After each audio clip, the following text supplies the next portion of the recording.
Hi friends, welcome to Bob's Radio 21.37 FM, and this is Bob with you. Thank you so much for tuning in today. It is such a joy to have all of you at the end of this week on our Talking Thursdays. It gives me such a joy to be along with you for this journey. If you remember, we began this week on Monday with our dear John Kurian uncle, an itinerant preacher and Bible teacher, talking about his story and how God has used him and moved in his life. Well, after that, we went on to our Transformational Tuesdays, where once again we had our dear brother Saji Matthews with us, who spoke about the transformation that happened in his life, where he went from a hopeless end to endless hope in Christ. And then we came to our Wellness Wednesdays, where we had some great topics and great subjects on nutrition and health. And we also had an educationalist with us for the first time, and it was Mr. Shim Matthew who joined us and talked about all the things that we need to take care when we send our kids back to school. And I'm sure there are more things we are going to have in the coming days from him as well. Now we've come to the last day of our week here, our Talking Thursdays, and we, as always, are dedicating our Talking Thursdays for talk, for songs, for bringing on wonderful musicians and singers. Well, today along with me, I have RJ Jacob G also in the virtual studio. Jacob G, എന്തൊക്കെയുണ്ട് വിശേഷങ്ങൾ? Hi Bob, സന്തോഷമായിട്ടിരിക്കുന്നു. Bob എങ്ങനെയുണ്ട്? ഞാൻ സത്യം പറഞ്ഞു കഴിഞ്ഞാൽ ഞാൻ ഇന്നലെ എൻ്റെ വാക്സിനേഷൻ്റെ സെക്കൻഡ് ഡോസ് എടുത്തു. അപ്പോൾ ഇന്നലെ അത് എടുത്തതിന് ശേഷം ഇന്ന് ഒരല്പം അതിൻ്റേതായിട്ടുള്ള ഒരു നാച്ചുറലായിട്ടുള്ള ഒരു പനിയും ബോഡി പെയിനും കാര്യങ്ങളൊക്കെ ഉണ്ട്. But still God is giving the grace. I think most people go through some difficulty vaccination എടുത്തതിന് ശേഷം. അപ്പോൾ അതിൻ്റേതായിട്ടുള്ളൊരിതുണ്ട്. എന്ത് പറയുന്നു, വേറെ എന്ത് പറയുന്നു വിശേഷങ്ങൾ? സുഖമായിട്ടിരിക്കുന്നു. അത് സാരമില്ല ബോബ്, നമ്മുടെ ലിസണേഴ്സ് പ്രാർത്ഥനയിൽ ഓർത്തോളും ബോബിനെ. ഓക്കെ, നമ്മള് ലാസ്റ്റ് ദിവസത്തിലേക്ക് എത്തിയിരിക്കുകയാണ്. ഇന്നും നമുക്ക് അനുഗ്രഹീതനായിട്ടുള്ള ഒരു പാട്ടുകാരൻ നമ്മുടെ കൂടെ ഉണ്ടാവും അല്ലേ? അതെ അതെ അതെ അതെ, തീർച്ചയായിട്ടും വളരെ അനുഗ്രഹീതനായിട്ടുള്ള ഒരു പാട്ടുകാരൻ. കഴിഞ്ഞ 45 വർഷമായിട്ട് കർത്താവിന് വേണ്ടി പാടുന്ന ഒരാളാണ് ഇന്ന് നമുക്ക് ഗസ്റ്റായിട്ട് വന്നിരിക്കുന്നത്. അതെ, തീർച്ചയായിട്ടും. അതിന് മുമ്പായിട്ട് ഞാൻ ഈ പാട്ടുകളെ കുറിച്ച് ഇങ്ങനെ ഓർക്കുകയായിരുന്നു. നമ്മളെല്ലാ പാട്ടുകൾ ഇങ്ങനെ കേൾക്കുമ്പോൾ പാട്ടുകളെ പോലെ ഇത്ര കണ്ട് ജീവഗന്ധിയായ മറ്റൊരു സാഹിത്യ ശാഖ തന്നെ ഇല്ലെന്ന് തോന്നുന്നുണ്ട് നമ്മുടെ ഇടയില്. അതെ, ഒരു മനുഷ്യന്റെ എല്ലാ സന്ദർഭങ്ങളിലും പാട്ടിന് വലിയ സ്ഥാനമുണ്ട് അല്ലേ ബോ? അതെ അതെ അതെ അതെ അതെ, എവിടെയാണെങ്കിലും നമ്മൾ ഏത് സാഹചര്യത്തിൽ പോയാലും പാട്ടിന് എപ്പോഴും അതിൻ്റെതായിട്ടുള്ളൊരു സ്ഥാനമുണ്ട്. തീർച്ചയായും. അതെ, ഒരു വീട്ടിൽ ഒരു കല്യാണോ മരണോ ജന്മദിനോ ആഘോഷങ്ങൾ വന്നാലും സന്തോഷം വന്നാലും സങ്കടം വന്നാലും എല്ലാം പാട്ടിന് അതിൻ്റെതായിട്ടുള്ള ഒരു സ്ഥാനമുണ്ട്. അതെ തീർച്ചയായിട്ടും. അത് തന്നെ. അതുകൊണ്ടാണ് ബോബ്സ് റേഡിയോയില് ഒരു ദിവസം നാം ഈ രീതിയിൽ പാട്ടുകൾക്ക് വേണ്ടി പാട്ടുകാരെയും പാട്ട് വിശേഷങ്ങളൊക്കെ പറയാനായിട്ട് ഒരു ദിവസം ഇങ്ങനെ നമ്മൾ മാറ്റി വെച്ചിരിക്കുന്നത്. തീർച്ചയായിട്ടും അത് അങ്ങനെ തുടർന്നു പോകാനായിട്ട് ദൈവം സഹായിക്കട്ടെ. അതുപോലെ വേറൊരു കാര്യം ശ്രദ്ധിച്ചത്, ഈ ഭൂമിയിൽ മാത്രമാണോ പാട്ടുള്ളത്? അല്ല, അതെ, ഭൂമിയിൽ മാത്രമല്ല. അതെ അതെ, സ്വർഗത്തിലും പാട്ടുണ്ട്. സ്വർഗത്തിലും പാട്ടുണ്ട്. ദൂതന്മാർ കർത്താവിനെ പാടി സ്തുതിച്ചുകൊണ്ടിരിക്കുകയാണ്. അതെ, ദൈവം അനുവദിച്ചാൽ നിത്യതയിൽ ചെന്നാലും നമുക്ക് അവിടെ പാട്ടുകൾ കാണാം. ദൈവ സ്നേഹത്തെ കുറിച്ചുള്ള പാട്ടുകള്, ദൈവ കൃപയെ കുറിച്ചുള്ള പാട്ടുകള്.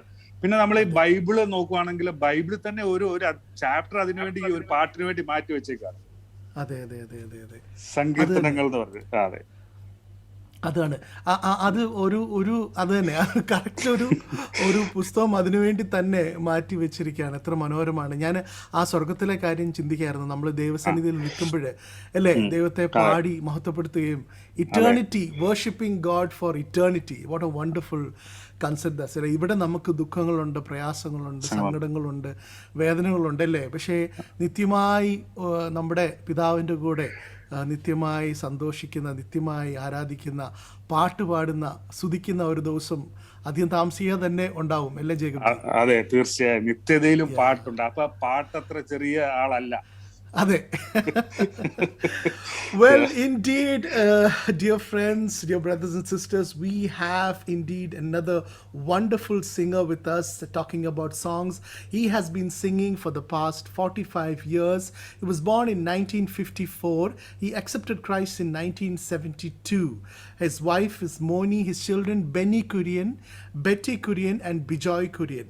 Now, some of our listeners will remember Bijoy Kurian, who came on Bob's Radio a couple of months back, and he shared his wonderful testimony. In fact, he told about an experience in his life where one of his friends had passed away and he couldn't share the gospel with them, and it that thought of not able to share the good news with him, and that loss really touched him. And later on God spoke to him, and today he is studying to become a missionary and a servant of God. So uncle's son Bijoy Kurian is serving the Lord, and also Betty Kurian, they are also serving God. Well, Arumala Baby Chayan, our special guest for today, he has sung in Malayalam, Tamil, Hindi, Kannada, and Telugu.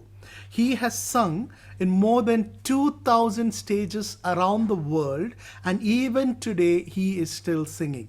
He has traveled to all the Gulf countries except Saudi Arabia, and he was involved in many Christian gospel singing teams. And in fact, one of the he was part of many of those famous gospel singing teams from the 80s and 90s onwards. His greatest passion, when I spoke to him, he told me his greatest passion was singing for open air meetings. He loves open air meetings, to sing for open air.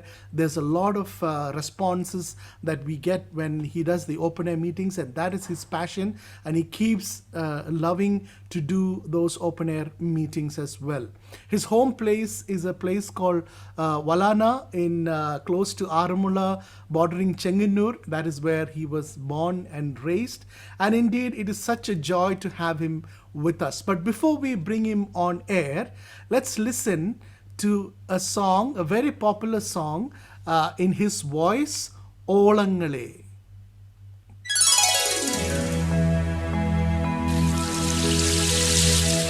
ഓളങ്ങളെ തിരമാലകളെ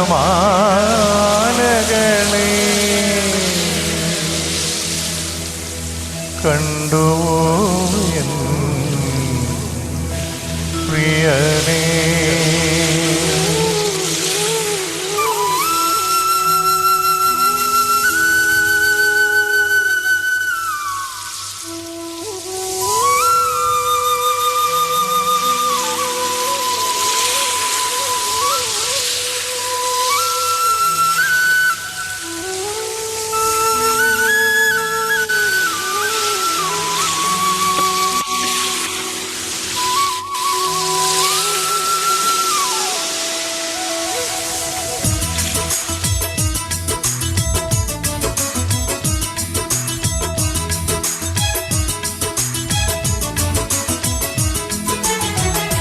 ഓളങ്ങളെ തിരമാലകളെ കണ്ടുപോയൻ പ്രിയനേ കേട്ടുപോയിമ്പസ്വരം ഓളങ്ങളെ തിരമാലകളെ കണ്ടുപോയൻ പ്രിയനേ കേട്ടുപോയിമ്പസ്വരം ഓളങ്ങളെ തിരമാലകളെ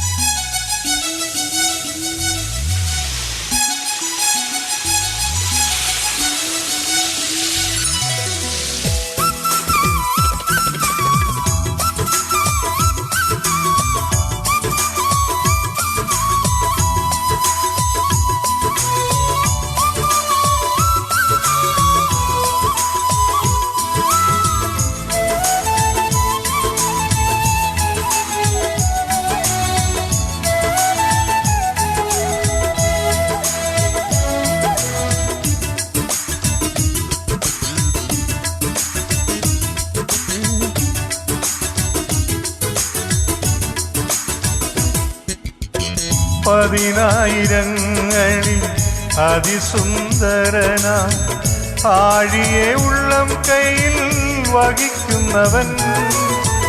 പതിനായിരങ്ങളിൽ അതിസുന്ദരനാ ആഴിയെ ഉള്ളം കയ്യിൽ വഹിക്കുന്നവൻ.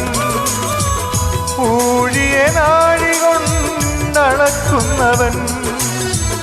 ഊഴിയെ നാഴി കൊണ്ടളക്കുന്നവൻ. മാറത്ത് പൊൻകച്ച അണിഞ്ഞവനെ കണ്ടുപോയൻ പ്രിയനെ. കേട്ടുപോയും ബസ്വരം.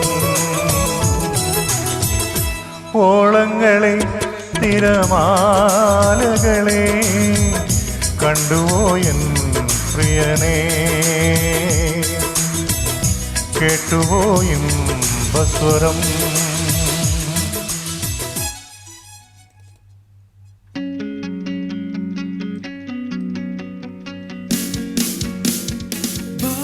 Radio 21.37, keep bobbing along.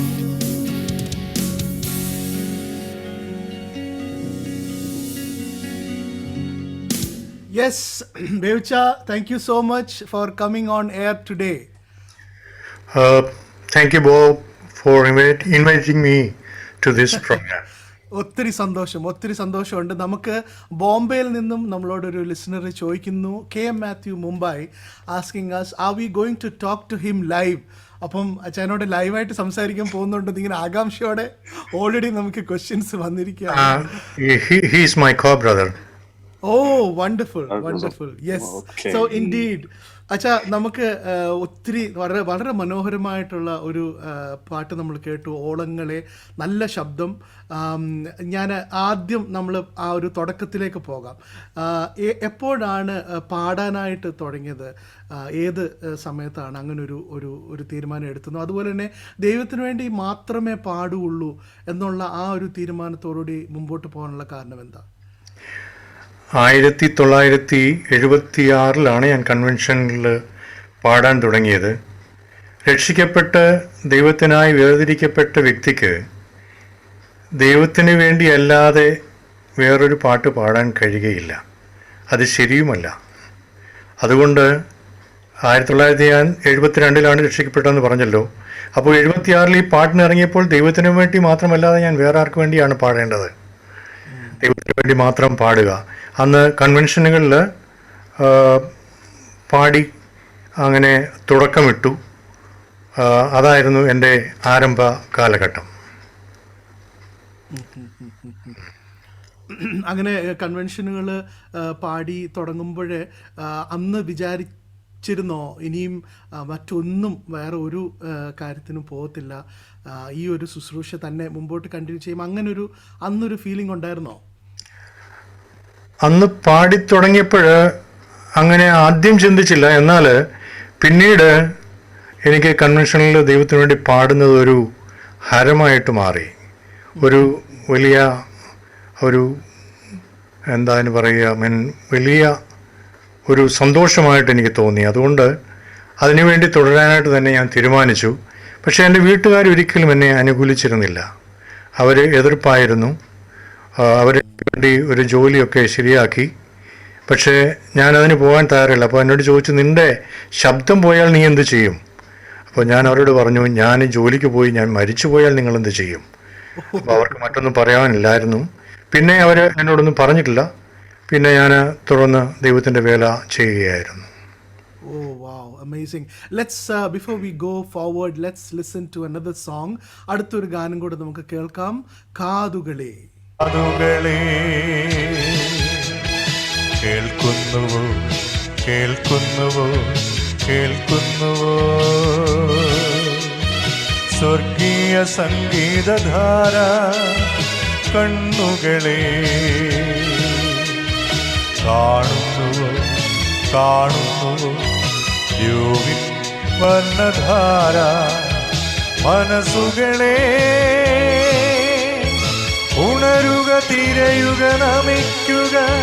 മന്നവൻ ഭൂവിൽ അവതരിച്ചു, മന്നവൻ ഭൂവിൽ ഭൂവിൽ അവതരിച്ചു.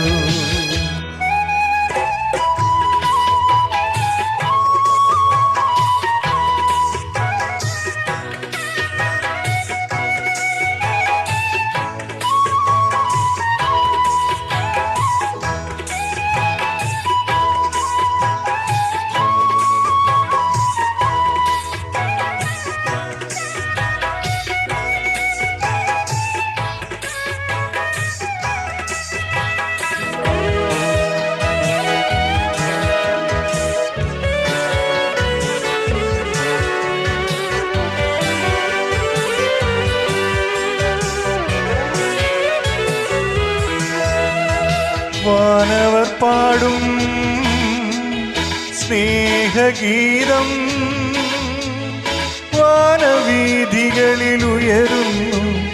വാനവർ പാടും സ്നേഹഗീതം വാനവീഥികളിൽ ഉയരുന്നു. അജപാലകരുടെ ആനന്ദഗീതം ഗോശാല തന്നിൽ നിറയുന്നു. അജപാലകരുടെ ആനന്ദഗീതം ഗോശാല തന്നിൽ നിറയുന്നു. കാതുകളെ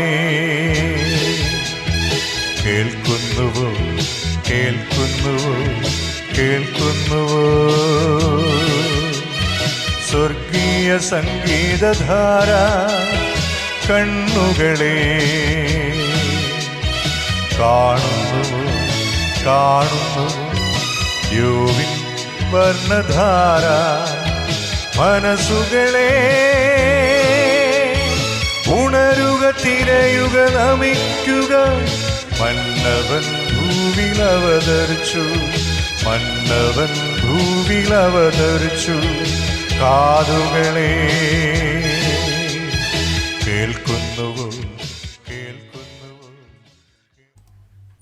ബേച്ച, അച്ഛൻ ഈ കൺവെൻഷനുകളിലും ബാലസംഘങ്ങളിലും ഒക്കെ ആദ്യമായിട്ട് പാടുവാൻ, കർത്താവിന് വേണ്ടി പാടുവാൻ തീരുമാനിച്ചതായിട്ട് ഇപ്പൊ പറഞ്ഞു. ആ ആദ്യ ദിവസങ്ങളിലുള്ള അനുഭവങ്ങളെ കുറിച്ചൊന്ന് പങ്കുവെക്കാമോ? തീർച്ചയായിട്ടും. കൺവെൻഷനുകളിൽ ഞാൻ പാടുകയും അതോടൊപ്പം അന്നത്തെ രീതി അനുസരിച്ച് കോൺഗ്രിഗേഷനെ കൊണ്ട് പാടിക്കുകയുമായിരുന്നു. ഒരുമിച്ച് ഒരു കോൺഗ്രിഗേഷണൽ സോങ് ആയിരുന്നു അന്നത്തെ സിസ്റ്റം എന്ന് പറയുന്നത്. ഈ സോളോസൊക്കെ വളരെ കുറവായിരുന്നു അന്ന്. അപ്പോൾ കോൺഗ്രിഗേഷനെ കൊണ്ട് പാടിച്ച് അവരെ അതിനായിട്ട് ഇൻവോൾവ് ചെയ്യിപ്പിക്കുക. അതിനുശേഷമാണ് പ്രസംഗകർ വന്ന് പ്രസംഗിക്കുകയൊക്കെ ചെയ്യുന്നത്. ആറന്മുള ബാലസംഘത്തിൽ പ്രവർത്തിക്കുന്ന കാലത്ത് ഞങ്ങൾ ബാലസംഘം ഗ്രൂപ്പുകൾ, അതായത് 3 സഭകൾ ഒരുമിച്ചാണ് ബാലസംഘം ഉണ്ടായിരുന്നത്. അതായത് എരുമക്കാട് അസംബ്ലി, അതുപോലെ ഇടയാറന്മുള, അതുപോലെ ഇടശ്ശേരിമല, ഇങ്ങനെ 3 അസംബ്ലികളിലുള്ള ബാലകരെ ഒന്നിച്ചാണ് ബാലസംഘ പ്രവർത്തനം മുന്നോട്ട് കൊണ്ടുപോയിരുന്നത്. അപ്പോൾ അതിൻ്റെ പ്രവർത്തകരായിരുന്ന ഞങ്ങൾ പല സ്ഥലങ്ങളിലും ഒരുമിച്ച് പോയി പല ഇൻസ്റ്റിറ്റ്യൂട്ടുകളിലും പോയി പാടുകയും പ്രസംഗിക്കുകയൊക്കെ ചെയ്യുമായിരുന്നു. അനേകർ അങ്ങനെ രക്ഷിക്കപ്പെട്ടിട്ടുണ്ട്. പിന്നെ അതുപോലെ തന്നെ പഴയ കാലത്ത് എൻ്റെ ഒരു കൂടെ പ്രവർത്തിക്കുന്ന ഒരു സഹോദരനായിരുന്നു, തബല ബേബി അല്ലെങ്കിൽ ചെങ്ങന്നൂർ ബേബി എന്നറിയപ്പെട്ടിരുന്ന വ്യക്തി. അദ്ദേഹം ഞാനും ഒരു തബലയും ഹാർമോണിയം സൈക്കിൾ വെച്ച് കെട്ടിയിട്ട് ഈ ബേബിയെ ഞാൻ ഫ്രണ്ടിലിരുത്തി ചവിട്ടും. അങ്ങനെയാണ് കൺവെൻഷനിൽ പോയിക്കൊണ്ടിരുന്നത്. ആദ്യകാലത്ത് ഞങ്ങൾ കൺവെൻഷനൊക്കെ പോകുമ്പോൾ വളരെ ചെറിയ റെമ്യൂണേഷനാണ് കിട്ടുന്നത്. അപ്പോൾ ഒരു കൺവെൻഷന് ഞങ്ങൾ ആദ്യമായിട്ട് പോയപ്പോൾ 3 ദിവസത്തെ പ്രോഗ്രാം കഴിഞ്ഞപ്പോൾ ഞങ്ങൾക്ക് എടുത്തു തന്നത് 25 രൂപയാണ്. അപ്പോൾ എനിക്ക് വീട്ടിൽ കഴിയാനുള്ള സാഹചര്യം ഉണ്ടായിരുന്നുകൊണ്ട് ഞാൻ ആ പൈസ ബേബിക്ക് കൊടുത്തു. അങ്ങനെ തന്നെയല്ല, അന്നത്തെ കാലത്ത് ഈ പൈസയോടൊന്നും വലിയ ഒരു കമ്പമൊന്നുമില്ല. പോയി പ്രവർത്തിക്കുക എന്നുള്ളതാണ് ഏറ്റവും വലിയ കാര്യം അന്നത്തെ കാലത്ത്. അതെ. അച്ഛൻ ഈ ആറന്മുള ബേബി എന്നുള്ള പേര് എന്നു മുതലാണ് അച്ഛൻ ഇത് കിട്ടിയത്? അത് സ്ഥലമായിട്ട് ബന്ധപ്പെട്ടാണോ ആ പേരുള്ളത്, ആറന്മുള ബേബി എന്ന് അറിയപ്പെടുന്നത്? ഞാൻ പറഞ്ഞില്ല, ആറന്മുള ബാലസംഘത്തിൽ ഞാൻ പ്രവർത്തിച്ചുകൊണ്ടിരുന്നു. അപ്പോഴിങ്ങനെ ഈ പ്രോഗ്രാമിനൊക്കെ പോകുന്നുണ്ടേ ഞാൻ നന്നായി പാടുകയൊക്കെ ചെയ്യുന്ന കണ്ടുകൊണ്ട് എൻ്റെ കൂടെ ഉണ്ടായിരുന്ന സഹോദരൻ, പുള്ളിയുടെ പേര് ജോൺസൺ എന്നാണ്, നേരത്തെ ബഹറിലായിരുന്നു, ഇപ്പം എറണാകുളത്ത് താമസിക്കുന്നു. പുള്ളി അദ്ദേഹം എന്നോട് പറഞ്ഞു, ഈ പേര് ആറന്മുള ബേബി എന്നുള്ള പേര് നിനക്ക് കിടക്കട്ടെ, അങ്ങനെ ആയിരിക്കട്ടെ എന്ന് പറഞ്ഞു. അന്ന് മുതൽ ഞാൻ അറിയപ്പെട്ടത് ആറന്മുള ബേബി എന്ന് തന്നെയാണ്. എൻ്റെ ഒഫീഷ്യൽ നെയിം ആർക്കും അറിയത്തില്ല, ആറന്മുള ബേബി എന്നാണ് എല്ലാവരും അറിയപ്പെടുന്നത്. അത് ഞാൻ വേറൊരു കാര്യം നമ്മൾ മുമ്പേ ഈ ഡിസ്കഷന് വേണ്ടി ഇങ്ങനെ സംസാരിച്ചുകൊണ്ടിരുന്നപ്പോൾ എന്നോട് ഒരു കാര്യം പറയുന്നുണ്ട്. ആ കാലങ്ങളിലൊക്കെ കൺവെൻഷനൊക്കെ ചെല്ലുമ്പോൾ നമ്മുടെ വലിയ വലിയ പിതാക്കന്മാർ, എം ഇ ചെറിയാൻ സാറ്, അങ്ങനെയുള്ള പഴയകാല കർത്താവിൻ്റെ ദാസന്മാർ, അവരൊക്കെ ക്യാമ്പ് ചെയ്ത് പാട്ടുകാരും പ്രസംഗിക്കാൻ വരുന്നവരും എല്ലാവരും ഒരുമിച്ച് ക്യാമ്പ് ചെയ്ത് താമസിച്ചാണ് ആ കാലങ്ങളിലൊക്കെ അങ്ങനെയുള്ളൊരു കൂട്ടായ്മയായിരുന്നു. അതൊക്കെ സത്യമായിരുന്നു അല്ലേ? തീർച്ചയായിട്ടും. അന്നത്തെ കാലഘട്ടത്തിൽ ഞങ്ങൾക്ക് ഉണ്ടായ ഏറ്റവും വലിയ ഭാഗ്യം എന്ന് പറയുന്നത് M E Cheriyan sir, M P John sir, അതുപോലെ ടി കെ സമിൽ സാറ്, ഇവരോടൊക്കെ കൂടി സ്റ്റേജുകൾ പങ്കിടുവാനും ഒരുമിച്ച് ദൈവത്തെ മഹത്വപ്പെടുത്തുവാനും ഒക്കെ ഇടയായിട്ടുണ്ട്. തന്നെയല്ല, ഞങ്ങൾ ഒരുമിച്ച് താമസിച്ചിട്ടുണ്ട്. ഇവരൊക്കെ ഒരുമിച്ച് താമസിക്കുന്നുണ്ട്. ഭയങ്കര രസമാണ്, തമ്മിൽ തമാശ പറയുകയും അന്ന് വളരെ വളരെ അങ്ങോട്ടും ഇങ്ങോട്ടും വളരെ സൗഹൃദമാണ്. തന്നെയല്ല, ഒരു ദിവസം പ്രസംഗിക്കാൻ വരുന്ന ആളും അവിടെ താമസിച്ച് അവസാനത്തെ ദിവസത്തെ കൺവെൻഷൻ കഴിഞ്ഞിട്ടേ പോവുകയുള്ളായിരുന്നു. അത്ര ഒരു ഒരു ഒരു വലിയ ബന്ധം തമ്മിൽ ഉണ്ടായിരുന്നു. ഹൃദ്യമായിട്ടുള്ള ഒരു ബന്ധം ഉണ്ടായിരുന്നു. കൂട്ടായ്മയായിരുന്നു. തീർച്ചയായിട്ടും. Wonderful days. ഇനി നമുക്ക് പ്രിയ ബേബിച്ചായൻ്റെ വോയിസിൽ തന്നെ ഒരു തമിഴ് ഗാനം കേൾക്കാം. യേശു രാജ. യേശു രാജ വരുവാ വരുവാ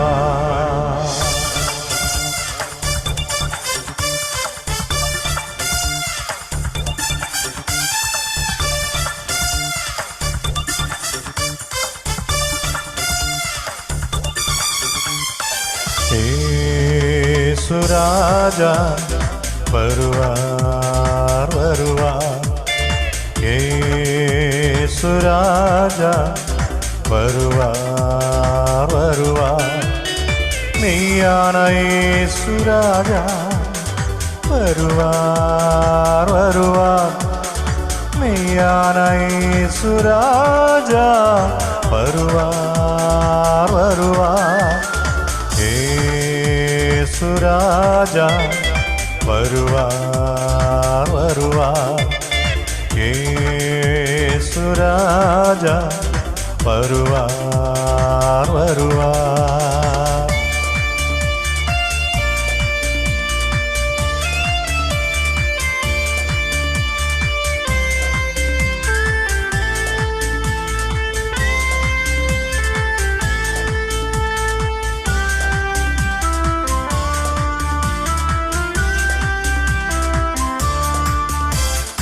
அன்பின் இயேசுராஜா நீயான இயேசுராஜா அன்பின் இயேசுராஜா நீயான இயேசுராஜா ஒளியின் இயேசுராஜா எதிர்நோக்கும் இயேசுராஜா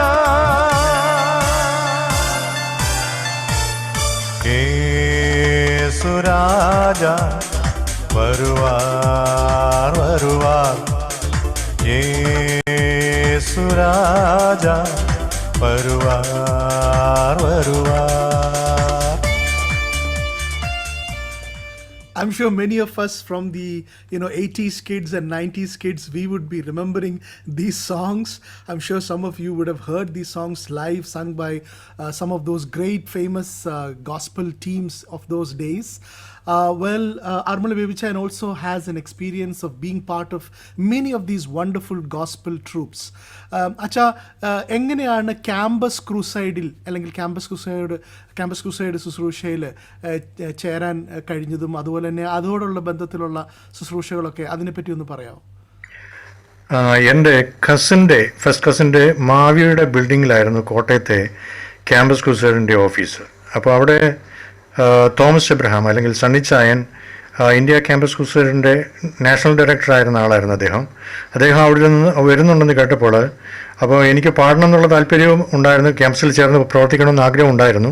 അപ്പോൾ അതറിഞ്ഞ് എൻ്റെ കസിൻ പറഞ്ഞു, നീ അങ്ങോട്ട് പോവുക, അവിടെ ചെന്നിട്ട് സണ്ണിച്ചായനെ കാണ് എന്ന് പറഞ്ഞു. അപ്പോൾ അവിടെ ഞാൻ കോട്ടയത്ത് ചെന്നു, തോമസ് എബ്രഹാമിനെ കണ്ടു. അവിടെ വെച്ച് തന്നെ 2-3 പാട്ട് പാടിച്ചു. എന്നിട്ട് പുള്ളി പറഞ്ഞു ബാംഗ്ലൂരിലേക്ക് വരാൻ പറഞ്ഞു. അപ്പോൾ ബാംഗ്ലൂരിൽ ഞാൻ ചെന്നപ്പോൾ അവിടെ ഭക്തനുണ്ടായിരുന്നു, അപ്പോൾ പിന്നെ രവി, ജോജി കാടൻ ഒക്കെ ഉണ്ടായിരുന്നു. പിന്നെ ഞാൻ ചെന്നതിന് ശേഷമാണ് Mathew John, Sam David violinist, Titus Cheriyan, നമ്മുടെ എമി ചെറിയാൻ സാറിൻ്റെ മകന്.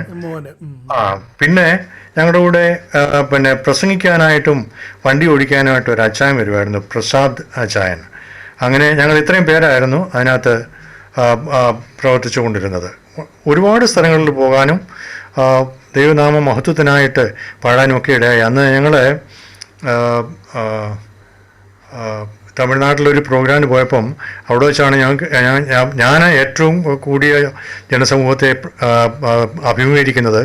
35,000 പേരുണ്ടായിരുന്നു ആ സ്റ്റേഡിയത്തിൽ. അന്ന് 35,000 പേരുടെ മുമ്പിൽ നിന്ന് പാടാനായിട്ട് ദൈവം ഒന്ന് സഹായിച്ചു. അതാണ് ഈ ക്യാമ്പസ് ക്രൂസൈഡിൻ്റെ പ്രോഗ്രാംസ് ഒക്കെ ചിലതൊക്കെ എനിക്ക് ലൈവായിട്ട് കാണാൻ സാധിച്ചിട്ടുണ്ട്. ഭയങ്കര റെസ്പോൺസാണ് ക്യാമ്പസ് ക്രൂസൈഡിൻ്റെ ആ കാലങ്ങളിലെ ബാൻഡ്സ്. എനിക്ക് അറിയാൻ വയ്യാത്ത ഒരു കാര്യമായിരുന്നു ഈ ക്യാമ്പസ് ക്രൂസൈഡിൻ്റെ ആദ്യത്തെ ബാൻഡ്, മ്യൂസിക് ബാൻഡിൻ്റെ പേര് ടാർഗറ്റ് 18 ആയിരുന്നു. അതൊരു പുതിയ ഇൻഫർമേഷനാണ്. പലർക്കും ക്യാമ്പസ് ക്രൂസൈഡ് എന്ന് കേൾക്കുമ്പോൾ ആദ്യം നമ്മുടെ മനസ്സിലേക്ക് വരുന്നത് ഹാർട്ട് ബീറ്റ്സ് ആണ്. പക്ഷെ അതിന് മുമ്പ് ഉണ്ടായിരുന്ന ഒരു ബാൻഡാണ് ഈ ടാർഗറ്റ് 80, അല്ലേ? ഞങ്ങൾ അവിടെ ചെന്ന് ഈ ടീം ഫോം ചെയ്യുന്നത് 78-ലാണ്. 80 വരെ ടാർഗറ്റ് 80 എന്നറിയപ്പെട്ടു. അതിനുശേഷമാണ് ഹാർട്ട് ബീറ്റ്സ് ഉണ്ടാകുന്നത്. അതന്നെ. അപ്പോൾ അതിനുശേഷം ടാർഗറ്റ് 80 വിട്ടുപോയി, അല്ലേ? ടാർഗറ്റ് 80 ഞാൻ 2 വർഷം അവിടെ വർക്ക് ചെയ്തുള്ളൂ. അതിനുശേഷം തിരിച്ചു പോകുന്നു. ഈ ക്യാമ്പസ് കോഴ്സിൽ ചേരുന്നതിന് മുമ്പ് ഞാൻ ട്രിവാൻഡ്രത്തൊരു ബാപ്റ്റിസ്റ്റ് ഗ്രൂപ്പിൻ്റെ കൂടെ വർക്ക് ചെയ്തിട്ടുണ്ട്. അതിനുശേഷമാണ് ക്യാമ്പസിൽ വരുന്നത്. ക്യാമ്പസിന് ശേഷം പല ഇൻസ്റ്റിറ്റ്യൂഷനുകളും പ്രവർത്തിച്ചിട്ടുണ്ട്. അപ്പോൾ ഇതിനിടയ്ക്ക് എനിക്കൊന്ന് വിവാഹവും നടന്നു, അല്ലേ? അതെ തന്നെ. ക്യാമ്പസ് കോഴ്സിലായിരിക്കുമ്പോഴാണ് 78-ലാണ് ഞാൻ വിവാഹിതനാകുന്നത്. ഓക്കെ. അടുത്തൊരു ഗാനം നാം കേൾക്കാൻ പോകുന്നത് സ്നേഹത്തിൻ്റെ മുഖം. അപ്പോൾ ഇത് വളരെ പരിചയമുള്ളൊരു ഗാനമാണ്. ഇത് ശരിക്കും ആരാണ് അത് എഴുതി ട്യൂൺ ചെയ്തിരിക്കുന്നത്? അത് എഴുതിയത് ക്യാമ്പസിലെ ഒരു സ്റ്റാഫായിരുന്ന ഈപ്പൻ എന്ന് പറയുന്ന ആളാണ്. പുള്ളി എഴുതി നമ്മുടെ ഭക്തവത്സലിനാണ് ഇത് ട്യൂൺ ചെയ്തത്. ആദ്യമായിട്ട് ഇത് പാടുന്നത് എനിക്ക് തോന്നുന്നത് മാത്യു ജോൺ ആണെന്നാണ്. ഓ, അത് ശരി. Wonderful, wonderful. All right, so let's listen to that very song. അതേ പാട്ട് തന്നെ നമുക്ക് കേൾക്കാം, സ്നേഹത്തിൻ്റെ മുഖം.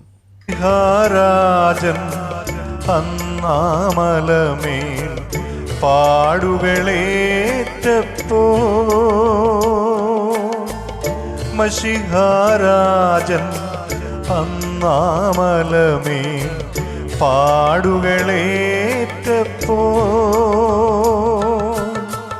തിരുക്കാൽക്കരങ്ങൾ 3 നാണികളാൽ തറഞ്ഞു നിന്നപ്പോ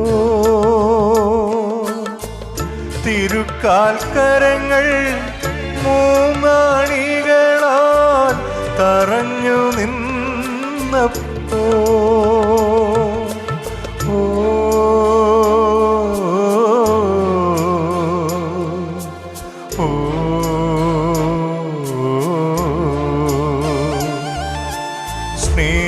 സ്നേഹത്തിൻ്റെ മുഖം ഞാൻ കണ്ടു കാൽവറി മലമേ, ദൈവസ്നേഹത്തിൻ്റെ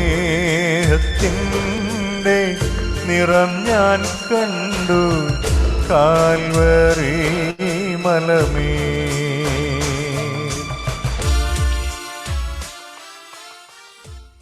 സ്നേഹത്തിന്റെ മുഖം ഞാൻ കണ്ടു. അച്ഛാ, വളരെ അതിമനോഹരമായിട്ടുള്ള പാട്ടാണത്. Thank you. അച്ഛൻ ഈ ക്യാമ്പസ് ക്രൂസൈഡ് വിട്ടതിന് ശേഷം അച്ഛൻ പ്രവർത്തിച്ച അടുത്ത ഗ്രൂപ്പ് ഏതായിരുന്നു? ഏത് സംഗീത ടീമിനോടുകൂടിയാണ് ചേർന്നത്? അതിനുള്ള കാരണം എന്താണെന്ന് ഒന്ന് വ്യക്തമാക്കാമോ? എൻ്റെ പേഴ്സണലായിട്ട് ചില കാരണങ്ങളാലാണ് ഞാൻ ക്യാമ്പസ് ക്രൂസൈഡ് വിട്ടത്. അതിനുശേഷം ഞാൻ നമ്മുടെ കൂടുകുളഞ്ഞി, ചെങ്ങന്നൂർ മാവേലിക്ക് അടുത്തുള്ള കൂടുകുളഞ്ഞി എന്ന് പറയുന്ന സ്ഥലത്ത് ഇന്ത്യ സുവാർത്ത സമിതി എന്ന് പറയുന്ന ഒരു ബാപ്റ്റിസ്റ്റ് ഗ്രൂപ്പ് ഉണ്ടായിരുന്നു. അവർക്കൊരു സംഗീത ടീമുണ്ടായിരുന്നു. അതിനന്ന് ചുമതല വഹിച്ചിരുന്നത്, അതിൻ്റെ ടീം ലീഡറായിട്ട് വർക്ക് ചെയ്തിരുന്നത് ഒരു വിൽസൺ ചേന്നനായിട്ടാണ്. പുള്ളി ഒരുപാട് ഗാനങ്ങൾ എഴുതിയിട്ടുണ്ട്. ഇപ്പോഴും പുള്ളി അറിയപ്പെടുന്ന ഒരാളാണ്. പുള്ളിയുടെ പിന്നെ സിയോൻ യാത്ര, അതിൽ ശാന്ത തുറമുഖം എടുത്തു, അങ്ങനെ ഒരുപാട് ഗാനങ്ങൾ പുള്ളി എഴുതിയിട്ടുണ്ട്. പിന്നെ അത് കഴിഞ്ഞതിന് ശേഷം ഹാപ്പി മെലഡിയിലെ കുറേ നാൾ വർക്ക് ചെയ്തു. അന്ന് ഹാപ്പി മെലഡിയിൽ ഉണ്ടായിരുന്നപ്പോൾ ടൈറ്റസ് ആയിരുന്നു ടീം ലീഡർ, എമി ചെറിയാൻ സാറിൻ്റെ മോൻ, അവരുടെ ടീമാണ്.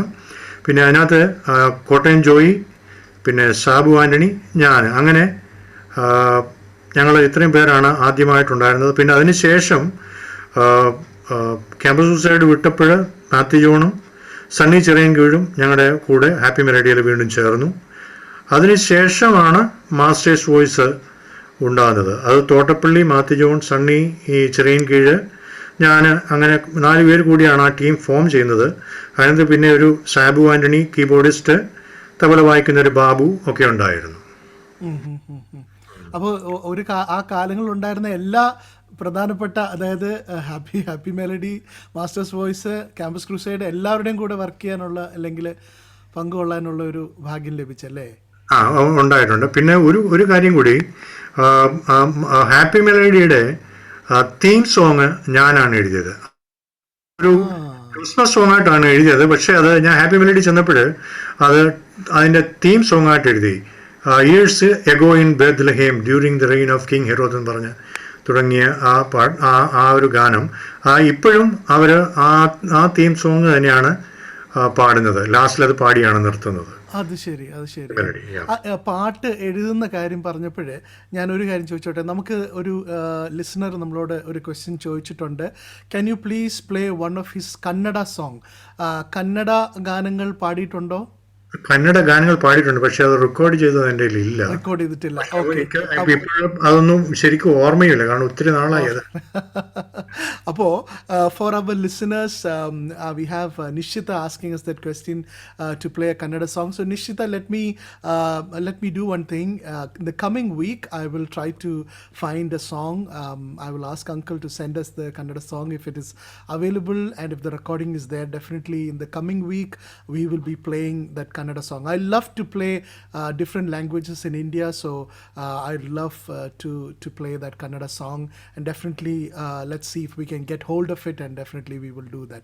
അച്ഛാ, പാട്ട് എഴുതുന്നതിൻ്റെ കാര്യത്തെ പറ്റി പറയുമ്പോൾ വളരെ എല്ലാവർക്കും വളരെ പരിചയമുള്ളൊരു ഗാനമാണ് യഹോവയെ സ്തുതിപ്പിൻ, കീർത്തനം പാടൂ എന്നുള്ള ഒരു പാട്ട്. പക്ഷേ ഈ പാട്ട് ശരിക്കും ആറന്മുള ബേബിച്ചാനാണ് എഴുതിയതെന്നുള്ളത് സത്യം പറഞ്ഞാൽ വർഷങ്ങൾ എനിക്ക് പരിചയമുള്ള പാട്ടാണെങ്കിൽ പോലും അതിൻ്റെ പിമ്പിൽ അച്ഛനാണ് ആ പാട്ട് എഴുതിയതെന്ന് എനിക്ക് അറിഞ്ഞുകൂടായിരുന്നു. അപ്പോൾ ആ ഒരു യഹോവയെ സ്തുതിപ്പി എന്നുള്ള പാട്ട് എഴുതാനുണ്ടായ അതിൻ്റെ പശ്ചാത്തലം എന്താണ്? അത് എൻ്റെ വൈഫ് ഹൗസിൽ ഞാൻ ഒരിക്കൽ പോയപ്പോൾ എൻ്റെ വൈഫിൻ്റെ അമ്മയുടെ വീട്ടിലാണ് ഞാൻ താമസിച്ചത്. അപ്പോൾ അതിനടുത്ത ഒരു വീട്ടിൽ ഒരു കല്യാണം നടക്കുന്നുണ്ട്. കല്യാണ തലേന്ന് അന്ന് കൊല്ലത്തുള്ള ഒരു ഗാനമേള ട്രൂപ്പാണെന്ന് അവിടെ വന്ന് പാടിയത്. ഫേമസ് ആയിട്ട് ഒരാളാണ്, പുള്ളിയുടെ പേര് ഞാൻ ഓർക്കുന്നില്ല. അദ്ദേഹം അന്ന് പാടി തുടങ്ങിയത് യഹോവയെ സ്തുതിപ്പിൻ. ഒരു ക്രിസ്ത്യൻ കല്യാണമായിരുന്നതുകൊണ്ട് അവർ യഹോവയെ സ്തുതിപ്പിൻ എന്ന് പറഞ്ഞ ഒരു പാട്ട് ആണ് പാടി തുടങ്ങിയത്. അപ്പോൾ അന്നേരം ഞാൻ വിചാരിച്ചു എനിക്കും ഇതുപോലൊരു പാട്ട് വേണമല്ലോ പാടി തുടങ്ങാനായിട്ട്. അങ്ങനെയാണ് ഞാൻ തിരിച്ചെൻ്റെ വീട്ടിലോട്ട് പോകുമ്പോൾ ബസ്സിലിരുന്ന് അതിൻ്റെ സ്റ്റാൻസയുടെ വരികൾ എഴുതി. താളമേള വൃന്ദത്തോടെ എന്ന് പറഞ്ഞ് അങ്ങനെ തുടങ്ങുന്ന ആ വരികൾ ഞാൻ എഴുതി. അതിനുശേഷം വീട്ടിൽ ചെന്നതിന് ശേഷം 147, 148 സങ്കീർത്തനങ്ങളെ ആസ്പദമാക്കി ബാക്കി വരികളൊക്കെ എഴുതി. ഓ, പ്രൈസ് ഗോഡ്. നമുക്കൊരു ലിസണർ നമ്മളോട് ചോദിക്കുന്നുണ്ട്, ആ യഹോവയെ സ്തുതിപ്പിൻ എന്നുള്ള പാട്ടൊന്ന് പ്ലേ ചെയ്യാമോ? Definitely we are going to play that song. Let's listen to that song, യഹോവയെ സ്തുതിപ്പിൻ. സ്തുതിപ്പിൻ, കീർത്തനം പാടൂ, അതു മനോഹരം, സ്തുതി ഉചിതം തന്നെ.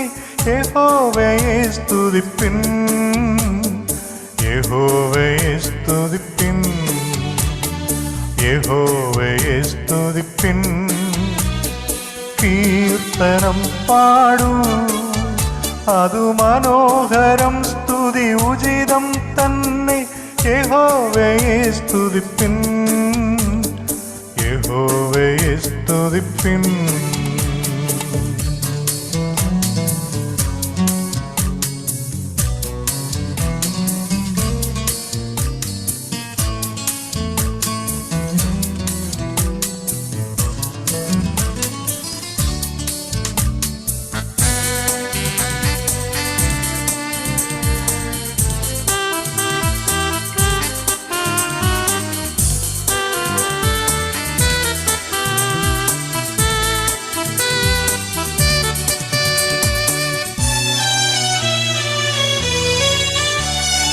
താളമേള വൃന്ദത്തോടെ തന്ത്രിനാദത്തോടെ താളമേള വൃന്ദത്തോടെ തന്ത്രിനാദത്തോടെ തപ്പിനോടെ വീണയോടെ കിന്നരത്തോടെ യഹോവയെ സ്തുതിപ്പിൻ കൈത്താളമേളത്തോടെ യഹോവയെ സ്തുതിപ്പിൻ കീർത്തനം പാടൂ അതു മനോഹരം സ്തുതി ഉചിതം തന്നെ യഹോവയെ സ്തുതിപ്പിൻ യഹോവയെ സ്തുതിപ്പിൻ. മനോഹരമായ ഗാനം, നല്ല വരികളും നല്ല ഈണവും അച്ഛാ. Thank you. Beautiful song. ഒരുപാട് സ്ഥലങ്ങളിൽ ക്യാമ്പസ് ക്രൂസിനോടുള്ള ബന്ധത്തിലും അതിനുശേഷം ഹാപ്പി മെലഡിയോടുള്ള ബന്ധത്തിലും അതിനുശേഷം മാസ്റ്റേഴ്സ് വോയിസിനോടുള്ള ബന്ധത്തിലൊക്കെ ഈ ടീംസിനോടൊക്കെ ഇന്ത്യയിലുള്ള അനേക സ്ഥലങ്ങളിൽ യാത്ര ചെയ്ത് പാട്ടുകൾ പാടിയിട്ടുണ്ട്. അപ്പോൾ തീർച്ചയായിട്ടും പല അനുഭവങ്ങളും അവിടെയൊക്കെ ഉണ്ടാകാനുള്ള സാധ്യതയുണ്ട്. പല നല്ല നല്ല അനുഭവങ്ങളും ഒക്കെ ഉണ്ടായിട്ടുണ്ട്. അപ്പം ഞങ്ങളുടെ ബോബ്സ് റേഡിയോയിലെ ഞങ്ങളുടെ പ്രിയ ലിസണേഴ്സിന് വേണ്ടി ചില അവിസ്മരണീയമായ ചില അനുഭവങ്ങൾ ഞങ്ങളോടൊന്ന് പങ്കുവെക്കാമോ? Sure Bob. ഞങ്ങൾ തമിഴ്നാട്ടിൽ ചിദംബരം എന്ന് പറയുന്ന ഒരു സ്ഥലത്ത് ഹാപ്പി മെലഡിയിലായിരിക്കുമ്പോഴാണ് അവിടെ ഒരു സൈമൺ അങ്കിളും ഒരു ആൻറ്റിയും ഉണ്ടായിരുന്നു. ആൻറ്റിയുടെ പേര് ഞാൻ കറക്റ്റ് ഓർക്കുന്നില്ല. അപ്പോൾ അവിടെ അവർ നല്ല കോർഡിനേറ്റേഴ്സാണ്. അവർ നല്ല മീറ്റിങ്ങുകൾ അറേഞ്ച് ചെയ്യുമായിരുന്നു. അവിടെ കോളേജ് സ്റ്റുഡൻസിന് വേണ്ടി ഒരു മീറ്റിംഗ് അവർ അറേഞ്ച് ചെയ്തു. അവിടെ ഒരുപാട് ആൾക്കാർ വന്നു. ആ ഹോള് നിറച്ച ആളുണ്ടായിരുന്നു. ഞങ്ങൾ അന്ന് ഒരുപാട് പാട്ടുകൾ പാടി. ആ കൂട്ടത്തിൽ ഞാൻ പാടിയ ഒരു പാട്ടാണ് ഓ മനിതനെ എന്നുള്ള പാട്ട്. ആ ഓ മനിതനെ ഉള്ള പാട്ട് വന്ന എല്ലാവർക്കും ഇഷ്ടപ്പെട്ടു. അതിൽ ഈ ലേഡീസ് ഹോസ്റ്റലിൽ നിന്ന് വന്നുള്ള പലരും ഉണ്ടായിരുന്നു. അപ്പോൾ അതിലൊരു പെൺകുട്ടിക്ക് ഈ ഗാനം വളരെ ഇഷ്ടമായി. അവളിത് മൂളിക്കൊണ്ടേയിരുന്നു. ഹോസ്റ്റലിൽ പോയപ്പോഴും ഈ പാട്ട് അവൾ ഉച്ചത്തിൽ അവരുടെ മുറിയിൽ നിന്ന് പാടിയപ്പോൾ അതിൻ്റെ തൊട്ടടുത്ത മുറിയിൽ ഒരു പെൺകുട്ടി ഫാനിൽ കെട്ടിത്തൂങ്ങി മരിക്കാനായിട്ട് തുടങ്ങിയായിരുന്നു. സൂയിസൈഡ് ചെയ്യാനായിട്ട് തുടങ്ങുകയായിരുന്നു. അപ്പോൾ ഈ പാട്ട് കേട്ടുകൊണ്ട്, അതായത് ഇത് ഓമനിതിനെ നീ എങ്കിൽ പോകിൻട്ര എന്ന് ചോദിച്ചാൽ എവിടെ പോവുകയാണ്, നിൻ്റെ ജീവിതം പുഷ്പം പോലെയാണ്, ഇന്ന് കണ്ട് നാളെ വാടുന്ന പുഷ്പം പോലെയാണ്, നീ മരണത്തിന് ശേഷം നീ എവിടേക്കാണ് പോകുന്നത്, നിൻ്റെ അവസ്ഥ എന്താകും, ക്രിസ്തുവിനെ സ്വീകരിച്ചാൽ നിനക്ക് രക്ഷ പ്രാപിക്കാം എന്നൊക്കെ പറഞ്ഞുള്ള വരികളാണത്. അപ്പോൾ അത് കേട്ടുകൊണ്ട് ആ പെൺകുട്ടി അവിടെ നിന്ന് ഇറങ്ങി ഈ പാടിയ പെൺകുട്ടിയുടെ അടുത്ത് വന്നിട്ട് എന്നെക്കുറിച്ച് ചോദിച്ചു. അവൾ അതിൻ്റെ വരികളെല്ലാം പറഞ്ഞു കൊടുത്തു. കർത്താവിനെക്കുറിച്ചൊക്കെ അവൾ പറഞ്ഞു. അതിൻ്റെ പിറ്റേ ദിവസം അവർ മീറ്റിങ്ങിന് വന്നപ്പോൾ ഈ പെൺകുട്ടി കൂടെ കൂട്ടിക്കൊണ്ടാണ് വന്നത്. അന്നും എന്നെക്കൊണ്ട് ഈ ഓമനിതൻ എന്നുള്ള പാട്ട് പാടിച്ചു. അവിടെ വെച്ച് ആ കുട്ടി രക്ഷിക്കപ്പെട്ടതിന് ശേഷമാണ് പോയത്. അങ്ങനെ അപ്പോൾ ഈ പാട്ടിലൂടെ നമ്മൾ ത്രൂ അല്ലെങ്കിൽ കൂടെയും ഈ പാട്ടിൽ കൂടെ ദൈവത്തിന് ആളുകളെ രക്ഷയെങ്കിലേക്ക് നയിക്കുവാൻ സാധിക്കും എന്ന് നമുക്ക് മനസ്സിലാക്കാം. പിന്നെ അതുപോലെ തന്നെ ഞങ്ങൾ രാജസ്ഥാനിൽ പോകുമ്പോൾ, അതായത് എം പിയിലും ഒക്കെ പോകുമ്പോൾ, ഈ വിഗ്രഹങ്ങൾ വെച്ചിരിക്കുന്നതിൻ്റെ തൊട്ട് മുന്നിൽ, അത് കുരിയാലകളെന്ന് പറയും, അതിൻ്റെ തൊട്ട് മുന്നിൽ നിന്നാണ് ഞങ്ങൾ പാടുന്നത്. അവിടുത്തെ ആൾക്കാരെല്ലാം വരും. അതിന് യാതൊരു വിരോധവും ഇല്ലായിരുന്നു അന്നത്തെ കാലത്ത്. തന്നെയല്ല, അന്ന് കണക്ഷൻ നമുക്ക് ഈ ഇലക്ട്രിസിറ്റി കണക്ഷൻ എടുത്തു തരാനായിട്ട് വേറെ മാർഗമൊന്നും ഇല്ലാത്തതുകൊണ്ട് അവർ തന്നെ കയറി പോസ്റ്റിൽ നിന്ന് ഡയറക്റ്റ് ഞങ്ങൾക്ക് കണക്ഷൻ എടുത്തു തരുമായിരുന്നു. അപ്പോൾ അത്രമാത്രം സഹകരണം വന്നുണ്ടായിരുന്നു. പക്ഷേ ഇന്ന് അത് ലഭിക്കുകയില്ല.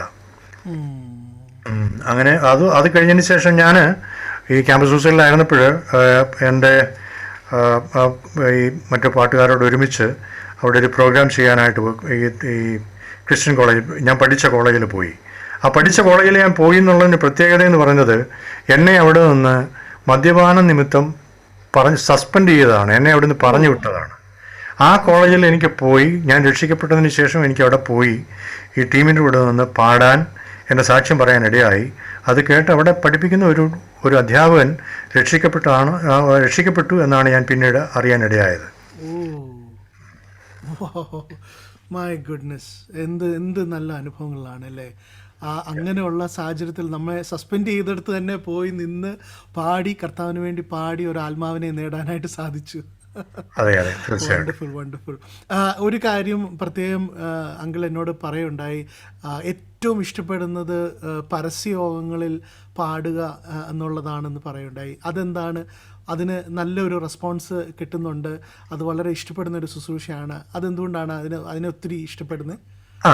ഈ ഈ പരസ്യങ്ങൾക്ക് പോകുമ്പോൾ ഞങ്ങൾ സെലക്ട് ചെയ്യുന്ന പാട്ടുകളെന്ന് പറയുന്നത് പബ്ലിക്കിന് അറിയാവുന്ന പാട്ടുകൾ, അതായത് റെക്കോർഡ് സോങ്സ് ഒക്കെ ആയിരിക്കും. നമുക്ക് പറ്റിയ ചില റെക്കോർഡ് സോങ്സ് ഉണ്ട്, യേശുദാസും ജയചന്ദ്രനും ഒക്കെ പാടിയ പല പാട്ടുകളുമുണ്ട്. അപ്പോൾ ആ പാട്ടുകൾ പാടുമ്പോൾ ആൾക്കാർ വളരെ ശ്രദ്ധിക്കും, ആൾ കൂടും, വളരെയധികം ആളുകൾ കൂടും. അപ്പോൾ ആ ആൾ കൂടുന്ന സമയത്ത് ഞങ്ങൾ ഈ പാട്ട് കഴിഞ്ഞിട്ട് പ്രസംഗകർ അതുപോലെ പ്രസംഗിക്കാൻ അറിയാവുന്നവരായിരിക്കും പ്രസംഗിക്കുന്നത്. അപ്പോൾ നമ്മുടെ ജോയ് പമ്പാടി, കുഞ്ഞുമോൻ തോട്ടപ്പള്ളി, അതുപോലെ തന്നെ മറ്റു പല നല്ല പ്രസംഗകരുണ്ട്. അവർ പ്രസംഗിക്കുമ്പോൾ ആൾക്കാർ നിന്ന് കേൾക്കും. അപ്പം അതൊരു നല്ല അവസരമായിട്ടാണ് ഞങ്ങൾ കണ്ടത്. അതുകൊണ്ടാണ് നല്ല റെസ്പോൺസ് നമുക്ക് കിട്ടും. അതുകൊണ്ടാണ് ഞാൻ ഈ ഓപ്പൺ എയർ മീറ്റിങ്സിനെ കൂടുതൽ ഇഷ്ടപ്പെടുന്നത്, കൺവെൻഷനേക്കാളെ കാട്ടിലും. അതെ അതെ. അതുപോലെ തന്നെ എന്നോട് ഒരു പാട്ട് പറയേണ്ട, ഏറ്റവും കൂടുതൽ പാടുന്ന ഒരു പാട്ട് വെള്ളത്തിൽ വെറും ഒരു കുമിള പോലെ എന്നുള്ള പാട്ട്. അതെ അതെ, ജോയ് ജോൺ എഴുതിയ ആ പാട്ട് ഞാൻ പാടുമ്പോഴേ ആൾക്കാർ വളരെ ശ്രദ്ധിച്ച് നിൽക്കാറുണ്ട്. നല്ല അർത്ഥമുള്ള ഒരു പാട്ടാണ്, തീർച്ചയായും വളരെ ഇമ്പാക്റ്റ് ഉള്ള ഒരു പാട്ടാണ്. So let's listen to that very song. ആ ഗാനം തന്നെ നമുക്ക് കേൾക്കാം. ജോയ് ജോൺ അങ്കിൾ എഴുതിയ, നമ്മുടെ ആർമഡ് ബേവിച്ചായൻ വളരെ അനേക ഓപ്പൺ എയർ മീറ്റിംഗ്സിൽ പാടിയ ആ പാട്ടെ നമുക്ക് കേൾക്കാം. വെള്ളത്തിൽ വെറും ഒരു കുമിള പോലെ. വെള്ളത്തിൽ വെറും ഒരു കുമിള പോലെ, വെളുക്കുമ്പോൾ വിരിയുന്ന മലരു പോലെ, മനുജാ നിൻ ജീവിതം ക്ഷണികം, നിൻ ജീവിതം മരണം വരും, നീ മാറിടും. ഇത് ക്ഷണികം ക്ഷണികം ക്ഷണികം, ഇത് ക്ഷണികം ക്ഷണികം ക്ഷണികം. വെള്ളത്തിൽ വെറും ഒരു കുമിള പോലെ, വെളുക്കുമ്പോൾ വിരിയുന്ന മലരു പോലെ, മനുജാ നിൻ ജീവിതം ക്ഷണികം, നിൻ ജീവിതം മരണം വരും, നീ മാറിടും. ഇത് ക്ഷണികം ക്ഷണികം ക്ഷണികം, ഇത് ക്ഷണികം ക്ഷണികം ക്ഷണികം.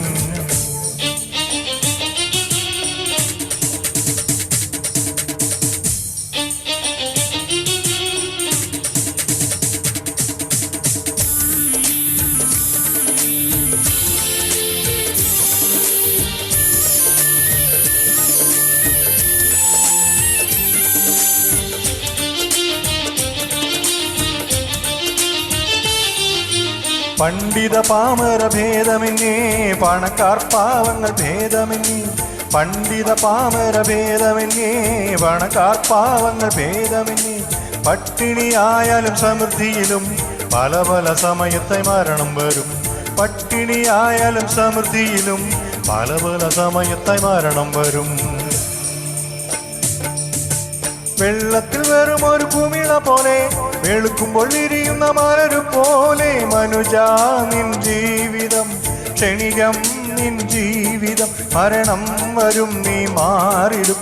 ഇത് ക്ഷണികം ക്ഷണികം ക്ഷണികം, ഇത് ക്ഷണികം ക്ഷണികം ക്ഷണികം. വെള്ളത്തിന്റെ കുമിള പോലെയാണ് മനുഷ്യന്റെ ജീവിതം. ഇത് ജോയ് ജോണിന്റെ പാട്ടാണ് അല്ലേ? അതെ അതെ. അച്ഛാ, ഈ ചോദ്യത്തിലേക്ക് തിരിച്ചു വരുമ്പോൾ, ആദ്യ കാലങ്ങളിലൊക്കെ അച്ഛൻ സാമ്പത്തികമായിട്ടുള്ള ബുദ്ധിമുട്ടിലൂടെ കടന്നുപോയ സമയങ്ങൾ ഉണ്ടെന്ന് നമ്മൾ ആദ്യം സംസാരിച്ചപ്പോൾ അച്ഛൻ പറയുകയുണ്ടായി. ആ ഒരു അനുഭവം ഒന്ന് വിവരിക്കാമോ? അങ്ങനെ ആ അനുഭവത്തിലൂടെ കടന്നു പോകുന്ന അനേകർക്ക് അതൊരു ആശ്വാസമായെങ്കിലോ? അത് ചോദിക്കുമ്പോൾ ആദ്യം എൻ്റെ മനസ്സിൽ ഓടി വരുന്നത് ആദ്യ കാലഘട്ടത്തിലെ, എൻ്റെ വിവാഹം കഴിഞ്ഞിട്ട് ആദ്യ കാലഘട്ടത്തിൽ എൻ്റെ വൈഫ് ആദ്യത്തെ പ്രഗ്നൻസി ആയിരിക്കുന്ന സമയത്താണ്. ആ സമയത്ത് രണ്ടാമത്തെ ചെക്കപ്പനാണെന്ന് തോന്നുന്നു, പോകാനായിട്ട് എൻ്റെ കയ്യിൽ ഒരു പൈസ പോലുമില്ല. അപ്പോൾ ഞാൻ അമ്മയോട് ചോദിച്ചു, അമ്മയുടെ കുറച്ച് പൈസ എൻ്റെ ഇരിപ്പുണ്ട്. അപ്പോൾ അമ്മ പറഞ്ഞു, അത് തന്നാൽ എങ്ങനെയാണെന്ന് എന്നോട് ചോദിച്ചു. അപ്പോൾ എനിക്ക് വളരെ പ്രയാസം തോന്നി, എങ്ങനെ കൊണ്ടുപോകും, കാരണം ചെക്കപ്പിന് പോകാതിരിക്കാൻ പറ്റത്തില്ല. ആ സമയത്ത് ഞാനും എൻ്റെ ഭാര്യയും കൂടി ഞങ്ങൾ കിടക്കുന്ന റൂമിൽ മുട്ടുകുത്തി നിന്ന് ദൈവത്തോട് പ്രാർത്ഥിച്ചു. ദൈവമേ, വഴി തുറന്നു തരണം, നീ ഞങ്ങളെ സഹായിക്കണമെന്ന് പ്രാർത്ഥിച്ചു. ഞങ്ങൾ കുറേ നേരം പ്രാർത്ഥിച്ചു കഴിഞ്ഞതിന് ശേഷം എഴുന്നേറ്റപ്പോൾ വാതിൽക്കൽ പോസ്റ്റ്മാൻ വന്ന് മുട്ടി.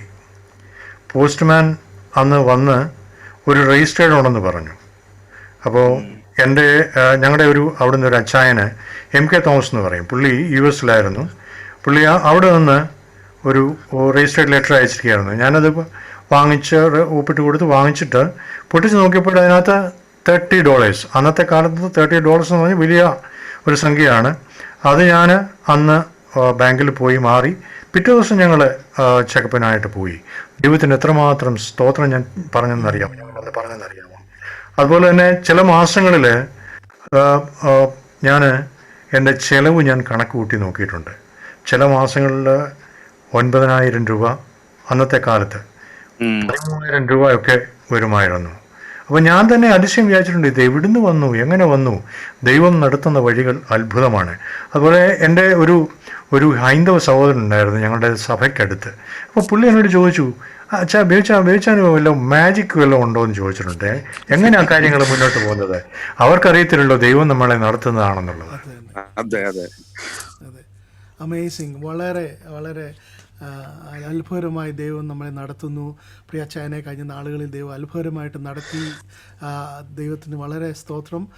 നമ്മൾ മുമ്പോട്ട് പോകുന്നതിന് മുമ്പായിട്ട് നമ്മുടെ സാധാരണ നാം വ്യാഴാഴ്ചകളിൽ V have our Nellikka team bringing us an episode, but we already had a wonderful Nellikka this week on Monday, and those of you who want to listen, it's there on our YouTube channel, but we thought let us keep the spirit going, so we're going to rebroadcast one of our earlier നെല്ലിക്ക episodes.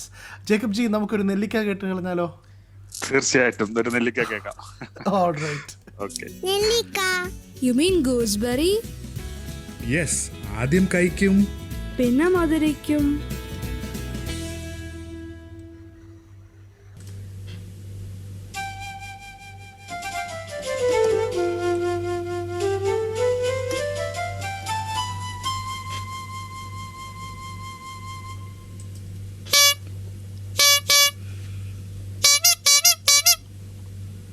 മീനേ കൂയ്, നല്ല പിടയ്ക്കുന്ന മീനേ, ചൂര കാളാഞ്ചി കൂയ്. അമ്മച്ചി വായോ, നല്ല പിടയ്ക്കുന്ന ചൂര കാളാഞ്ചിയേ. വരുന്നേ. ഇതാന്നോടാ പിടയ്ക്കുന്ന മീന്? ഇത് 2 ദിവസമായതാണെന്നല്ലോ തോന്നുന്നേ. അയ്യോ അല്ല അച്ഛാ, നല്ല പിടപിടയ്ക്കുന്ന മീനാ ഇത്. നീ കിടന്ന് പിടയ്ക്കുന്നല്ലാതെ മീനൊന്നും പിടയ്ക്കുന്നില്ല. ഇത് പഴയതാ. ആണോ അച്ചായ? അന്നാ വേണ്ട. അയ്യോ അമ്മച്ചി അങ്ങനെ പറയല്ലേ. അമ്മച്ചിയുടെ കയ്യിൽ നിന്ന് കൈനീട്ടം കിട്ടിയില്ലെങ്കിൽ ഇന്നത്തെ കച്ചവടം പോക്ക. പോടാ അവിടുന്ന്. പൊടിമീനുണ്ടെങ്കിൽ ഇച്ചിരിങ്ങെടുത്തേ. ജോമോന് വലിയ ഇഷ്ടമാ വറുത്തു കൊടുത്ത. നീ മേടിക്കുകയാന്നോ? പാവം അവൻ. ഇതും കൊണ്ടല്ലേ ജീവിക്കുന്നത്. ഇതുപോലെയുള്ള ചെറുകിട കച്ചവടക്കാരെയല്ലേ നാടിന്റെ ആവശ്യം. ഇപ്പോൾ കമ്പ്യൂട്ടറിലാണെങ്കിൽ കുത്തിയല്ലയോ എല്ലാം മേടിക്കുന്നേ. അമ്മച്ചി, that is online shopping. ഓൺലൈനൊക്കെ നല്ലതാ, പക്ഷെ പാവപ്പെട്ടവൻ കാശില്ലാതെ പീഡിയയിലോട്ട് ചെന്ന പീഡിയക്കാരൻ കടം തരും. ഓൺലൈൻകാര് കടം തരുമോ? Sorry, no credit, only cash purchase. അമ്മച്ചി ഇന്നാ പൊടിമീൻ എടുത്തു. കുറച്ച് കാളാഞ്ചൂടെ എടുക്കട്ടെ. നല്ല പെടപെടയ്ക്കുന്ന മീനാ. എടാ, എന്നാ മീനാ? നല്ല പെടപെടയ്ക്കുന്ന. അമ്മച്ചിയെ പൈസ ഉണ്ടെങ്കിൽ എടുത്തു. ആ ഉപദേശി വരുന്നുണ്ട്. എന്നെ കണ്ട വിടത്തില്ല അയാള്. കേൾക്കാറായി തൻ കാകളധ്വനി നാം പോകാറായി ഈ പാർത്തലം വിട്ട്. എന്താ ഉപദേശി, നല്ല സന്തോഷത്തിലാണല്ലോ പാട്ടൊക്കെ പാടി വരുന്നത്. എവിടെ പോകുന്ന കാര്യമാ ഈ പാടുന്നേ? ഒരു ദിവസം ഇവിടുന്ന് എല്ലാവരും പോകണം മകനെ. ഈ ഭൂമിയിലെ ജീവിതത്തിന് ശേഷം നിത്യമായ ഒരു ജീവിതം നമുക്കായിട്ട് കാത്തിരിപ്പുണ്ട്. ഓ, തുടങ്ങി ഉപദേശിക്ക്. നിങ്ങൾക്ക് വേറെ പണിയൊന്നുമില്ല ഉപദേശി? രാവിലെ ചുമ്മാതെ ബാഗും തൂക്കി ഇറങ്ങും നാട്ടുകാരെ നന്നാക്കാൻ. എത്ര ആൾക്കാരാ നിങ്ങളെ പരിഹസിക്കുക അധിക്ഷേപിക്കുക ഒക്കെ ചെയ്യുന്നത്? ഇത് നിങ്ങളുടെ വയറ്റിപ്പിഴപ്പാണോ? നീ ചോദിച്ചൊരു നല്ല ചോദ്യമാണ് ദാസപ്പ. അതിനുള്ള ഉത്തരം ഞാൻ പറയാം. പക്ഷെ അതിനു മുമ്പ് ഞാൻ ഒരു കഥ പറയാം. അയ്യോ, കഥയൊന്നും കേൾക്കാൻ നേരമില്ല. മീൻ ചീത്തയാവും. 2 ദിവസമായ മീനാ. ഞാൻ അന്നേരമേ പറഞ്ഞതല്ലേ ഇത് 2 ദിവസമായ മീനാണെന്ന്.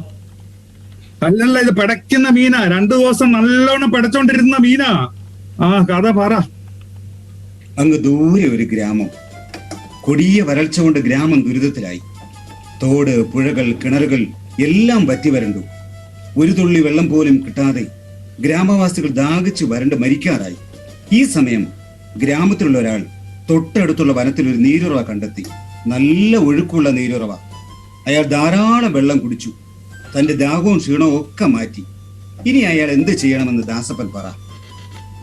വേറെ എന്ത് ചെയ്യാൻ ഉപദേശി? ഗ്രാമം മുഴുവൻ ഓടി നടന്ന് വിളിച്ചു കൂവണം. കൂയ്, നീരുറവ കണ്ടേ, കൂയ്, വെള്ളം കണ്ടേ. എല്ലാവരും ദാഹിച്ചു മരിക്കാതെ പോയി വെള്ളം കുടിക്കുമല്ലോ. അയാളത് ഗ്രാമവാസികളോട് പറഞ്ഞില്ല എങ്കിലോ?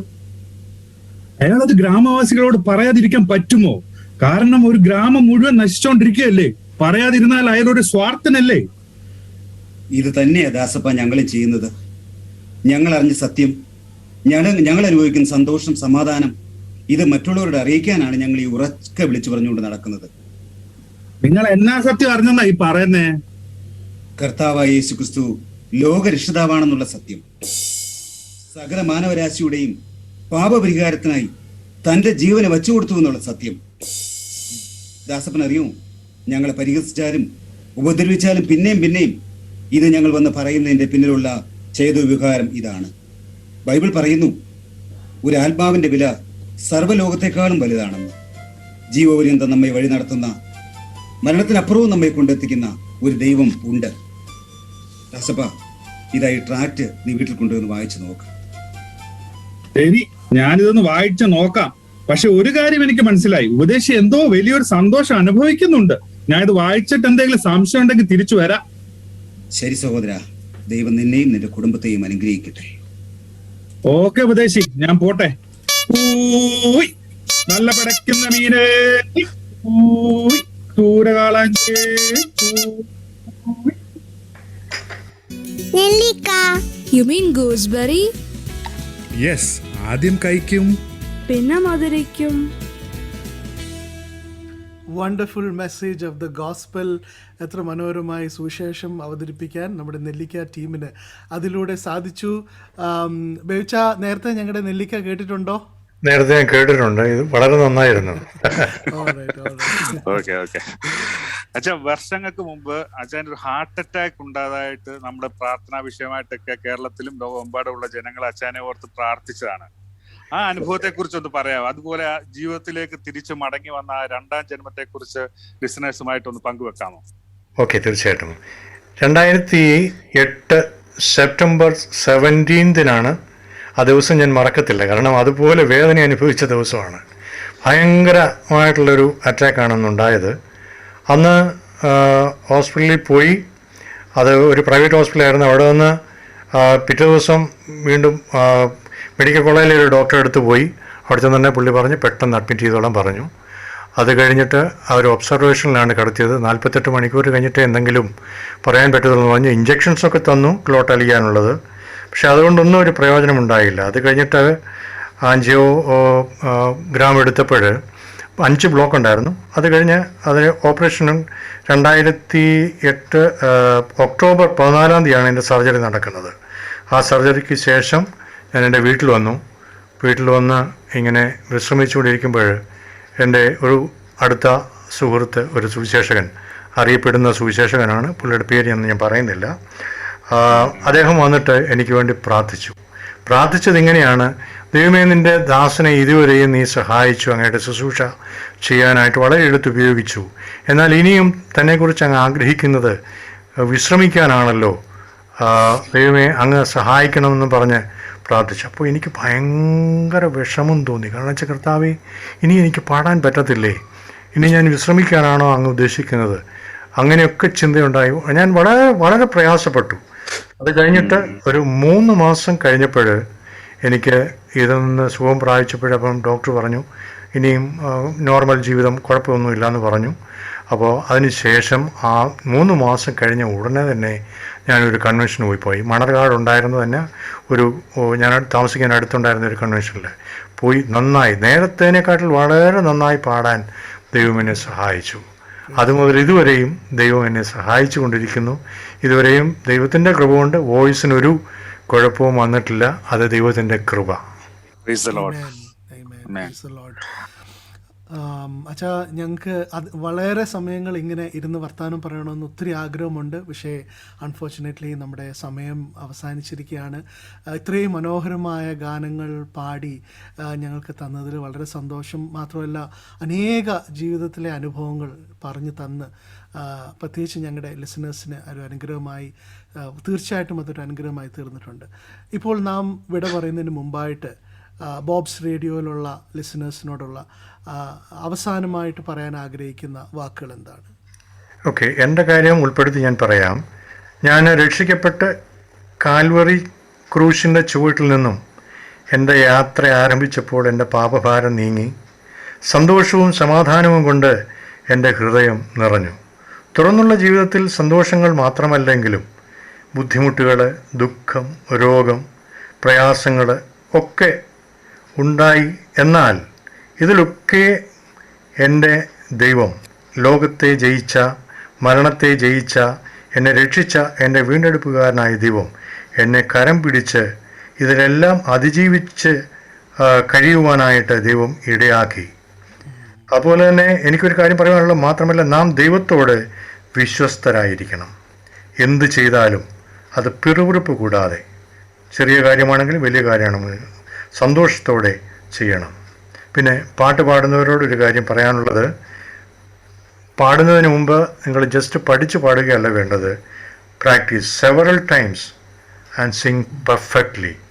നമ്മൾ പ്രാക്ടീസ് ചെയ്യുന്തോറും നമ്മുടെ പാട്ട് പെർഫെക്റ്റ് ആയിക്കൊണ്ടിരിക്കും. അതുകൊണ്ട് അങ്ങനെ ചെയ്യുക. ദൈവത്തിനെ ചെയ്യുമ്പോൾ എല്ലാം പെർഫെക്റ്റ് ആയിരിക്കണം, വിശ്വസ്തയോടെ ആയിരിക്കണം, സന്തോഷത്തോടെ ആയിരിക്കണം. ദൈവം അതിന് നിങ്ങളെല്ലാവരെയും അനുഗ്രഹിക്കട്ടെ. എന്നെ ഈ പ്രോഗ്രാമിലേക്ക് ക്ഷണിച്ചതിന് ബോബ്സ് റേഡിയോയോടും അതിൽ പങ്കുള്ള എല്ലാവരോടും നന്ദി പറയുന്നു. Thank you very much. Thank you so much. Thank you so much. Jacob ji, thank you so much. Yes, thank you. Dear listeners, it was such a joy to have all of you with us tuning today. I love you so much for taking the time on this Thursday evening to join us and to hear this wonderful testimony. Please do share it with others as well. Please go to our YouTube channel, Bob's Radio 21.37 FM, and please share the links with others. Let them also hear these wonderful stories and these transformational testimonies. Do join us next week on our Motivational Mondays, where once again we have a wonderful guests who are joining us next week as well. Well, I'm going to leave you with one of the songs that was written by a brother called Johnson Samuel from the UAE. It was written and tuned by him and sung by Armula Bevichayan. I'm going to leave that song with us as we sign out. Well, along with Jacob G, this is Bob signing out. Goodbye, good night, and God be with you.